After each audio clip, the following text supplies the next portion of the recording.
You can't always pinpoint the exact moments our lives change. Earthquakes strike without warning. On May 1st, 2012, my unnatural disaster was both my parents' death, leaving me an orphan.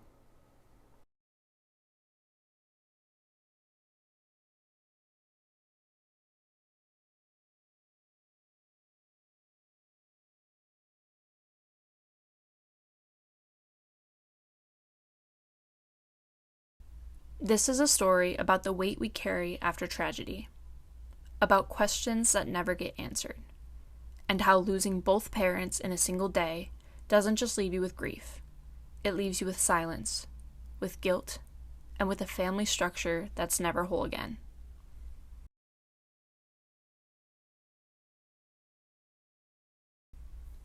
Before everything changed, the Hayes family lived quietly in a Long Island suburb. There weren't major fights or visible fractures. There was peace, or at least the appearance of it. We were very babied by our mother. Very I'd privileged, say. yeah. Yeah. I mean, she would get us ready for school, brush our hair. So it was normal. It was like average suburbia. I had friends. My mom had friends. Everyone was real friendly to each other. We would always go to the beach. We lived really close, so our dad would take us a few times a week. Every time he had a day off, he would take us. But beneath that structure, there were cracks. In 2012, Thomas Hayes pled guilty to federal grand larceny. He had stolen government property and sold it online. I would go and stay with him overnight at his job. It was a really cool experience. I mean, we would go up into the skyscrapers and he'd always work on the top story. So I remember one time he took me into the storage rooms and he was just kind of picking things, kind of almost shopping. And I distinctively remember asking him, are you allowed to do this? And he was like, yeah, it's okay. This is just extra stuff that we can take. And I was like, okay, the innocent mindset. And he would also take the things home. And every once in a while, I would help him set up the photo shoots for the things. So, the white background and just helping him sell stuff on eBay. Legal pressure was only part of the weight. At home, the family dynamic began to change. Growing up, I never really saw them fight much up until the last year or so. Then they started fighting a good bit. They would throw vases on the floor and scream at each other and stuff. Or my dad would go stay in a hotel for a couple nights type of thing. There was a night where my parents went out with another set of parents. They went out to the bar drinking. So they come home and everyone is just so drunk. But they were yelling, and I remember something about my mom kissing someone else. Dad used to pick me up from my cousin's house or friend's house, and he would sit in the car. We would park in a parking lot of a fast food place, and he'd just cry to me about how she cheated and didn't love him anymore. He kind of tried to bring the kids into it too, so he would always kind of yell at her and be like, just tell the kids what you did, But she would always deny it until one day she just kind of broke and she was like, all right, I did it, Papa. That moment with the cheating, they argued probably most days since.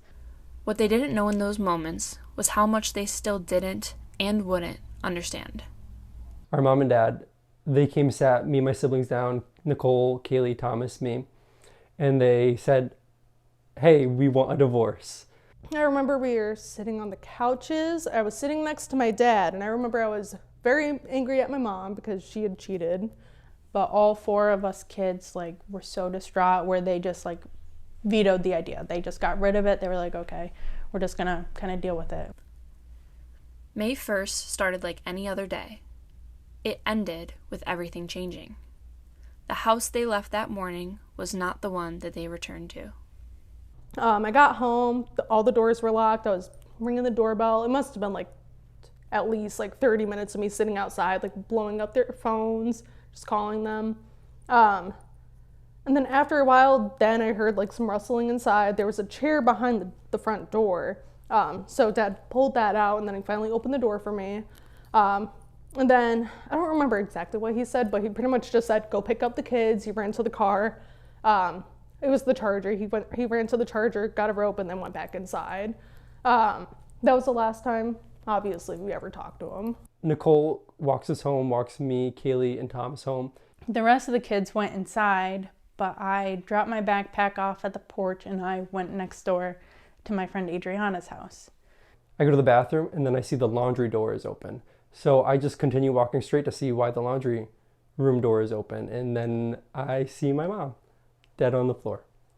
And all of a sudden, out comes all three kids. And I just remember Kyle distinctively just crying, red face, "Mom's dead," and it was just like, everything just changed from that moment forward. And I just didn't believe them for some reason. So I went in the house and I remember kind of walking in, seeing like blood on the floor and just like turning to my left, and there was like the laundry door open with, my mom on the floor covered in towels.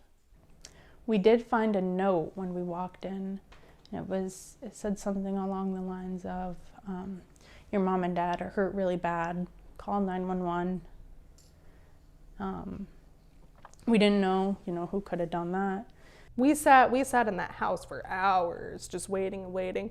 We had to wait for the press to go away too, because there were so many news outlets, like news vans, just piled down the street, just waiting to get like pictures and so we had to wait for everyone to go away, and then we went to our Aunt Karen's house, and we all slept in like the attic bedroom, I think.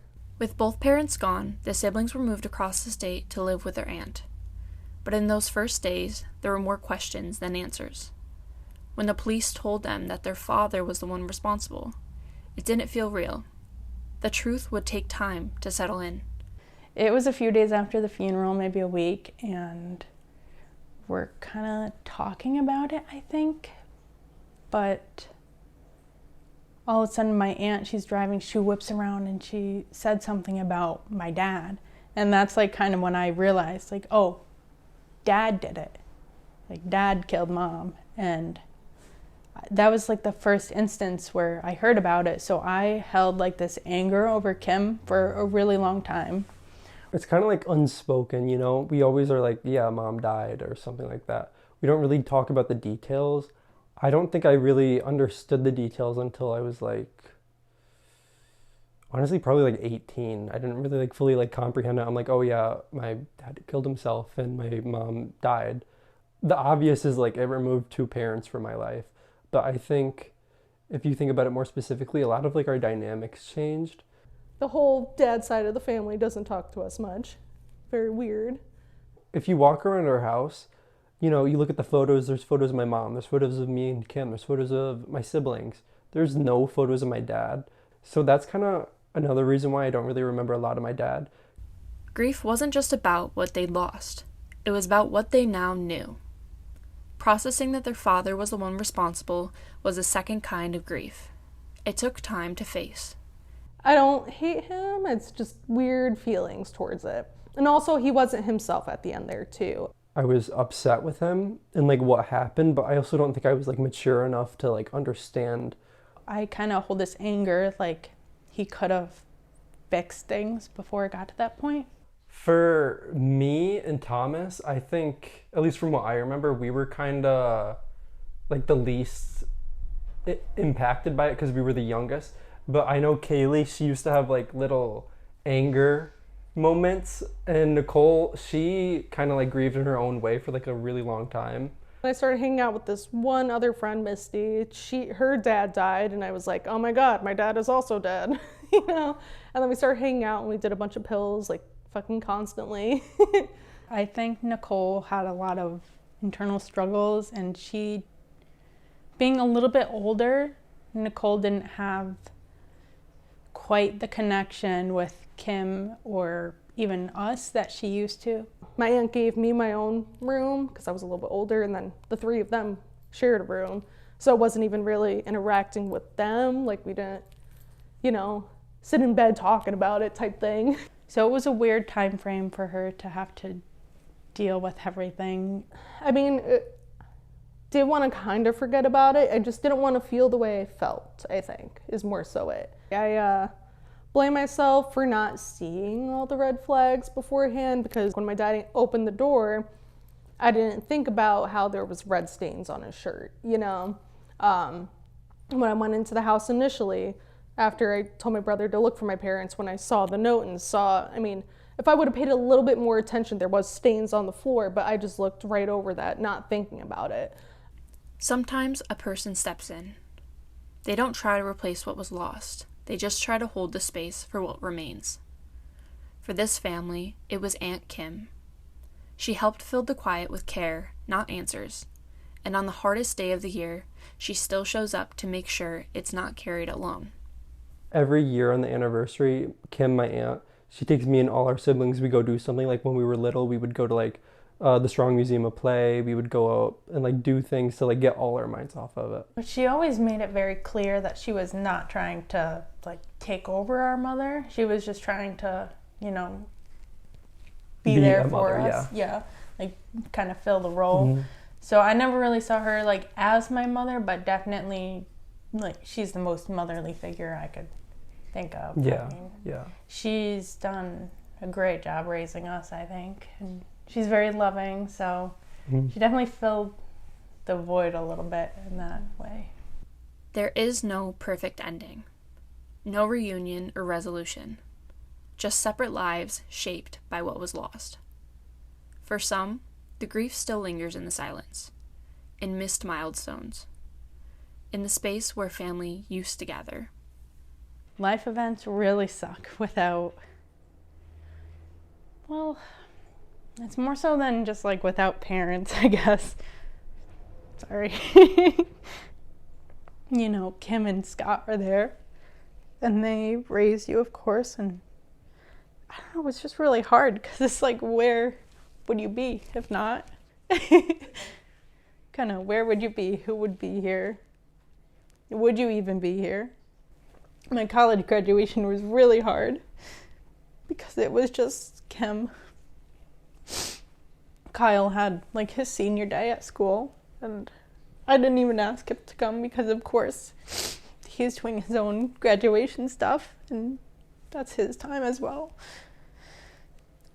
I don't know. Thomas and Nicole, they didn't show. Thomas showed up after it finished completely. So that really made me upset. And Nicole just didn't try. So I think my relationship with them altered a lot at that moment. I haven't been very close with either of them since, honestly. I am working more towards it now because they're struggling as well. So it's kind of more I don't want to, but I should. So more for them than me, I guess. They didn't just lose their parents. They lost a version of the family they thought would carry them. What remains are the connections they rebuilt, not always perfectly, but on their own terms. This story isn't about the ones who were lost. It's about the ones who stayed and the ones who survived.